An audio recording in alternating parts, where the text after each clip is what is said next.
آج چلتے پھرتے ایک دوسرے کو گالیاں دیتے ہیں نا، اور پھر فخر کرتے ہیں کہ ہم نے دوسرے کی عزت اویل کر دی ہیں۔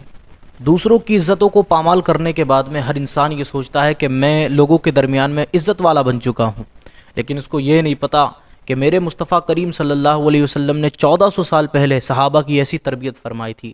خدا را کبھی انہوں نے ایک دوسرے کو گالیاں برا بھلا کہنے کی کوشش نہیں کی، اس لیے کہ وہ جانتے تھے کہ یہ دور جاہلیت کے کام ہیں۔ اگر آج ان کاموں کو دہرایا جائے گا تو حضور کو کتنی تکلیف ہوگی۔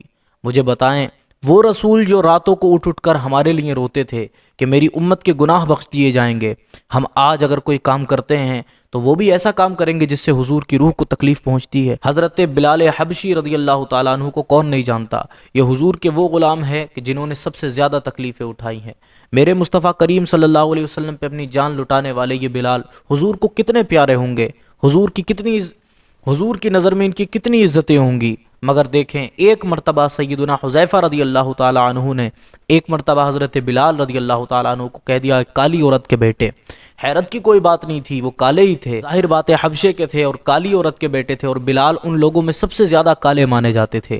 لیکن بس اچانک کی بات ہے، یہ برا ماننے والی بھی بات نہیں تھی۔ حضرت حذیفہ نے مذاق میں کہا تھا کہ کالی عورت کے بیٹے، لیکن حضرت بلال کے یہ دل کو بات جو ہے چپ گئی۔ اسی لیے کہا جاتا ہے کہ کبھی مسلمان کے ساتھ میں برا سلوک نہیں کرنا چاہیے۔ حضرت بلال کو بس حضرت حذیفہ نے کہا، اے کالی عورت کے بیٹے، حضرت بلال رونے لگے۔ حضرت بلال کی آنکھوں سے آنسو جاری ہو گئے۔ حضرت بلال حضور پاک علیہ الصلوۃ والسلام کی خدمت اقدس میں گئے اور وہاں جا کر کے روتے ہوئے مصطفیٰ کریم سے حضرت حذیفہ کی شکایت کی۔ جب یہ شکایت حضور پاک علیہ الصلوۃ والسلام تک پہنچی نا، تو حضور پاک علیہ الصلوۃ والسلام بھی رونے لگے، آپ کی آنکھوں سے بھی آنسو جاری ہو گئے۔ حضور پاک علیہ الصلوۃ والسلام نے جب ایک دن موقع دیکھا نا، تو ممبر پر کھڑے ہوئے، اور ممبر پر چڑھنے کے بعد میں میرے آقا علیہ الصلوۃ والسلام نے خطبہ دینا شروع کیا۔ خطبہ دیتے دیتے اچانک سے حضور پاک علیہ الصلوۃ والسلام کا چہرہ بدل گیا، آپ کا چہرہ متغیر ہو چکا، اور غصے کے آثار جو ہیں آپ کے چہرے پہ نظر آنے لگے۔ اس کے بعد میں آپ نے خطبہ دیتے دیتے کہا کہ پچھلی امتیں اسی لیے برباد ہو گئیں کہ وہ ایک دوسرے کے اندر لعن طعن کیا کرتی تھیں، آپس میں ایک دوسرے کو گالیاں دیا کرتی تھیں، آپس میں ایک دوسرے کو الٹی سیدھی باتیں کہا کرتی تھیں، ایک دوسرے کے اندر عیب نکالا کرتی تھیں۔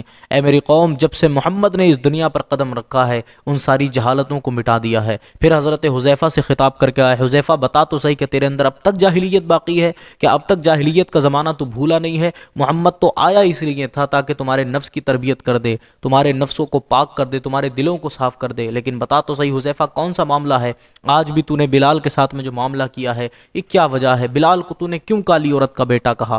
حضور پاک علیہ الصلوۃ والسلام کی یہ بات سنی، حضرت حذیفہ کی آنکھوں سے آنسو نکلنے لگے۔ حضرت حذیفہ نماز سے فارغ ہونے کے بعد میں حضرت بلال کو ایک طرف لے کر کے آئے اور آپ کے سامنے آ کر کے لیٹ گئے۔ کہنے لگے، بلال، یہ وہ حذیفہ ہے جس نے تجھے کالی عورت کا بیٹا کہا تھا، ہم نے اپنے اوپر فخر کرنے کے لیے نہیں، صرف مذاق میں کہہ دیا تھا۔ بلال، میں تجھ سے صرف مذاق کر رہا تھا، لیکن اس کے باوجود بھی اگر تیرے دل کو تکلیف لگی ہے اور تو نے حضور سے جا کے شکایت کی ہے، یہ بات میرے دل کو سمجھ آ گئی ہے کہ ہاں واقعی مجھ سے غلطی ہوئی ہے۔ اب بلال، میں تیرے سامنے لیٹتا ہوں اور تو ایک کام کر کے اپنا یہ کالا پیر میری ناک کے اوپر لگا دے اور اس پیر کو رگڑ دے تاکہ مجھے پتہ چل جائے، ہی جسم کالا کیوں نہ ہو، لیکن جس دل کے اندر حضور کا نور بسا کرتا ہے، وہ اس کے نہ ہاتھ کالے ہوا کرتے ہیں نہ پیر کالے ہوا کرتے ہیں۔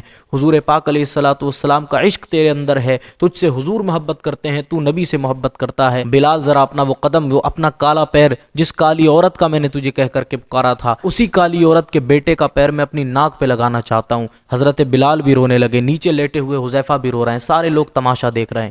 حضرت بلال حبشی رضی اللہ تعالیٰ عنہ نے ان کو اٹھایا اور اٹھا کر کے اپنے سینے سے لگایا، پیشانی پہ بوسہ دے کر کے کہا، حذیفہ، جو حضور کا دیدار کر لیا کرتا ہے اس کی جگہ کسی کے پیروں میں نہیں ہوتی بلکہ ہمارے دلوں میں ہوا کرتی ہے۔ یاد رکھیں، دوسروں کے اندر عیب نکالنا ہماری قوم کے اندر ہے۔ ضروری نہیں ہے کہ اگر کسی کی ناک کٹی ہوئی ہے تو اس کو نکٹا کہا جائے گا، اگر کسی کی آنکھ نہیں ہے تو اس کو کانا کہا جائے گا۔ ہو سکتا ہے کہ بعض دفعہ آپ کا کہنا کسی کی دل کو لگ جائے اور پھر وہ اللہ سے شکایت کرے، مولا تو نے میرے اندر عیب کیوں پیدا فرمایا، مولا تو نے مجھے عیب دار کیوں بنایا تھا، میں عیب دار اگر نہیں ہوتا تو کوئی میرے اندر عیب نہیں نکال سکتا تھا۔ اب لوگ میرے اندر عیب نکالتے ہیں اس لیے کہ تو نے مجھے عیب دار بنایا ہے، وہ اپنے رب سے شکایت کرے گا۔ اور یاد رکھو، اگر اس کے دل کی صدا رب تک پہنچ گئی نا اور اللہ تعالیٰ نے قبول کر لی، خدا کی قسم، نہ دنیا میں کچھ مل سکتا ہے نہ آخرت میں کچھ مل سکتا ہے۔ اس لیے اگر اپنی دنیا اور آخرت دونوں کی بہتری چاہتے ہو تو ان حرکتوں کو اپنے دماغ سے نکال دو۔ جو لڑکے آج کل چوراہوں پہ کرتے ہیں نا یہ حرکتیں، میں ان سے التجا کرتا ہوں اگر ان تک یہ پیغام پہنچے تو ضرور کوشش کریں کہ اپنی ان حرکتوں سے جو ہے توبہ کریں۔ اللہ تعالیٰ ہم سب کو کہنے سننے سے زیادہ عمل کی توفیق عطا فرمائے۔